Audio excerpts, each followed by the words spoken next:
now. Welcome to tonight for this session, 5:30 to 7. We appreciate people being able to turn up tonight. We only had about maybe 10 days notice, and not everybody reads every email. So we're glad that you're here tonight, and we're glad that tonight we have with us Jenny Burns, who's from Equipping Leaders for Mission, and Matt Harry from Equipping Leaders for Mission. We have Sam Nicholas and Peter Thomas, both from the Mission Resourcing Unit, with Sam with an overall responsibility and Peter Thomas with particular responsibility for the Property Services team. So that team is here tonight to present the material. A number of these people are part of the Money for Mission task group. David Hyam and myself represent the Port Phillip East Presbytery on that team. So we're also here available to reflect with people on any questions that you have available. We also have members of the Standing Committee here tonight from Presbytery and members of the Property and Finance Committees. So they're here in some ways train the trainer, getting clear about what we need to know so we can support congregations and other bodies as we work through these processes tonight. So without further ado, I'm going to hand over to you, Jenny, to share with us over the next 20 minutes about what you see happening for the Money for Mission program and the opportunities we have available. So thank you, Duncan, and thank you to the leadership of Port Phillip East for organising this, and what a fantastic number, 42 at short notice, as you said. So firstly, I'd like to introduce our presentation through a video. So I'll throw to... In line with the Synod priorities of being adaptive and responsive to the changes within the Church and wider society, there is an opportunity that you may be interested to hear about. We have noticed a few things that seem to be present within the life of the Church. Many congregations and faith communities seem to be asset-rich but cash-poor.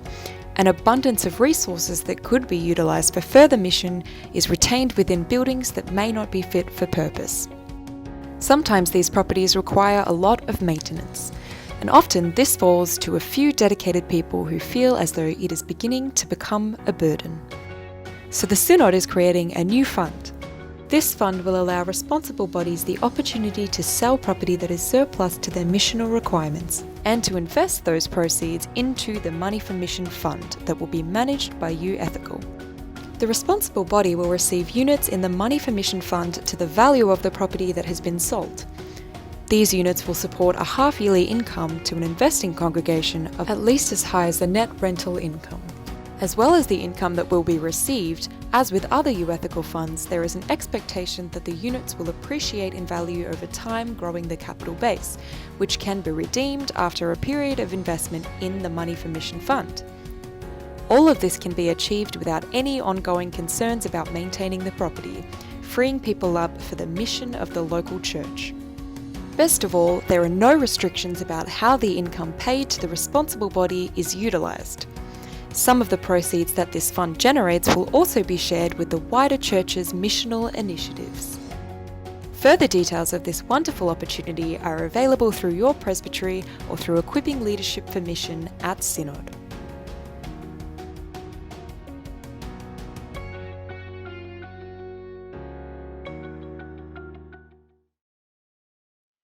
So I just want to check with Duncan whether the booklet and the pamphlet were distributed amongst the people here this evening or not yet. Well, we did send them out to chairs, treasurers and secretaries. Thank you. So what we're giving in this brief presentation now is just a high-level snapshot of the program, and clearly more details are in the pamphlet and also in the booklet. These were designed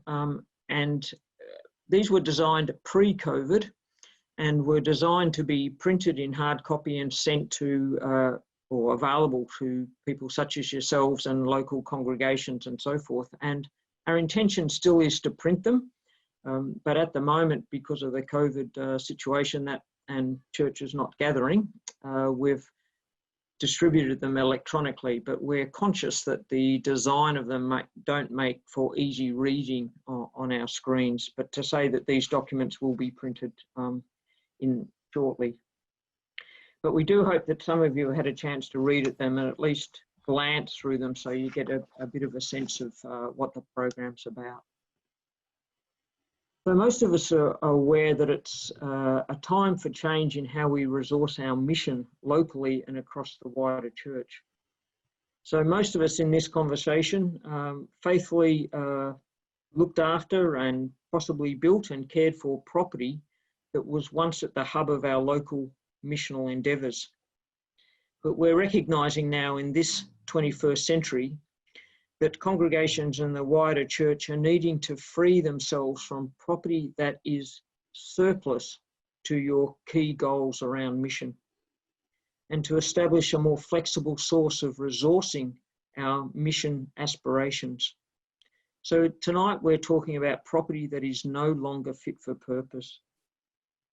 So some of you would have been at last year's synod, and in a working group session, we heard the call, or the whole synod heard the call from presbyteries and congregations, that if a more transparent and simple pathway was available, then more people would be interested and willing to contemplate transitioning property no longer fit for purpose into a resource for the local church, as well as supporting the wider mission.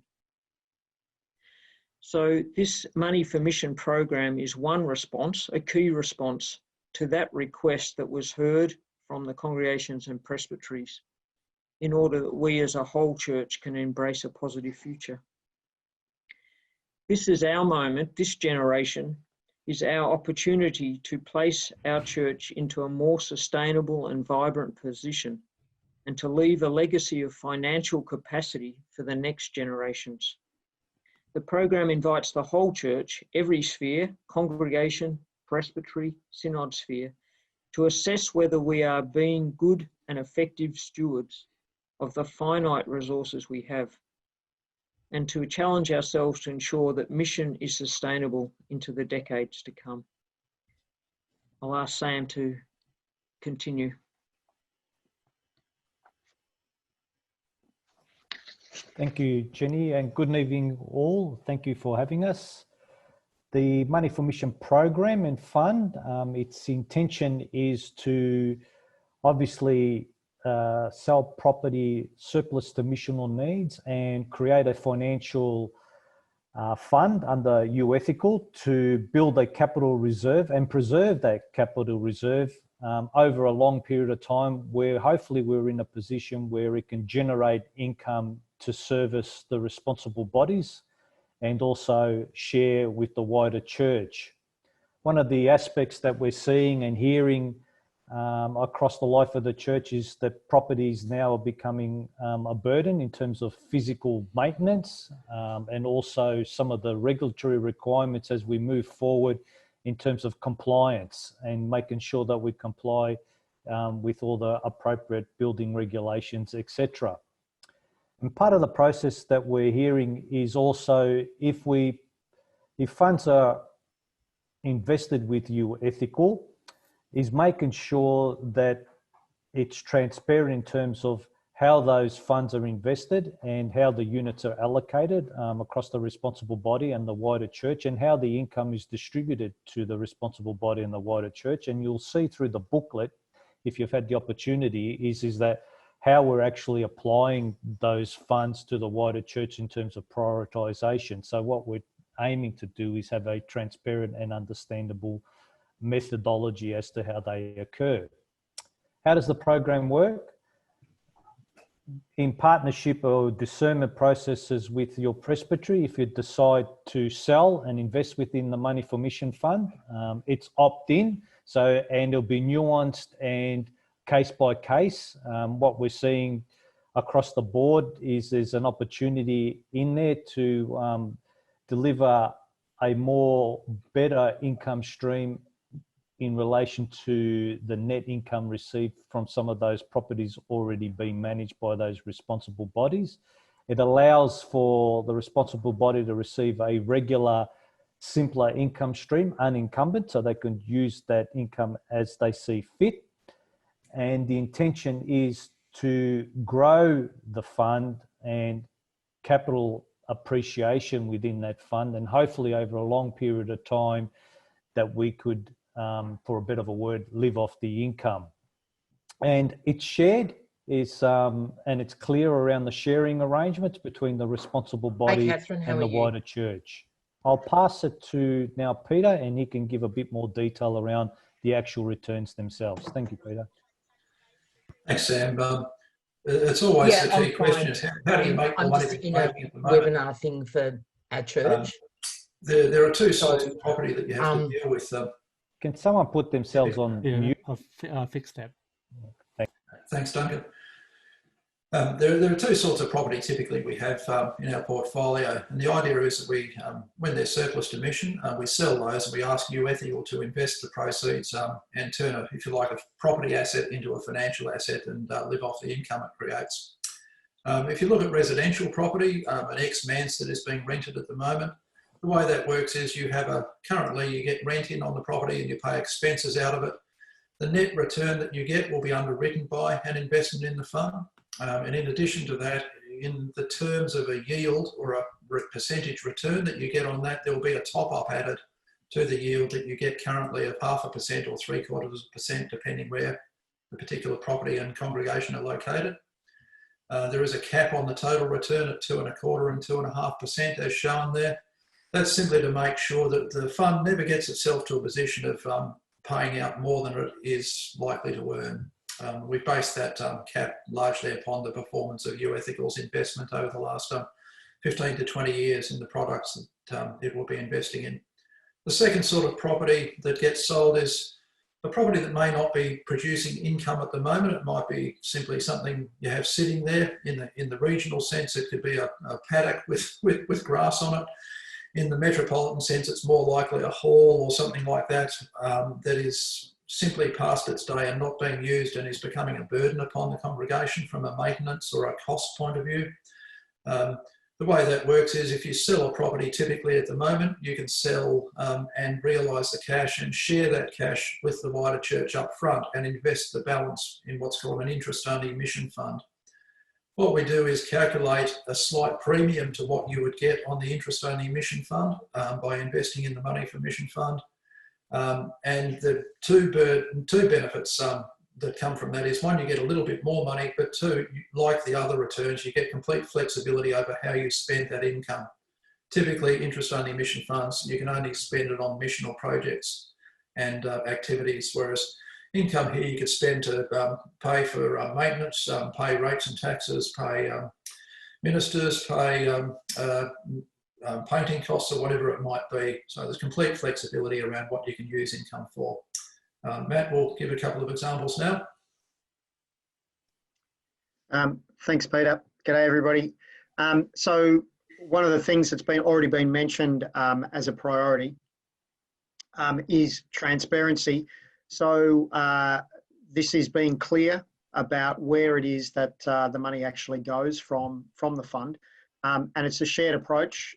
There's distributions, as Peter has outlined, that go to the responsible body, and they're greater than the alternative property sale proceeds options, and also greater than the current net rental income.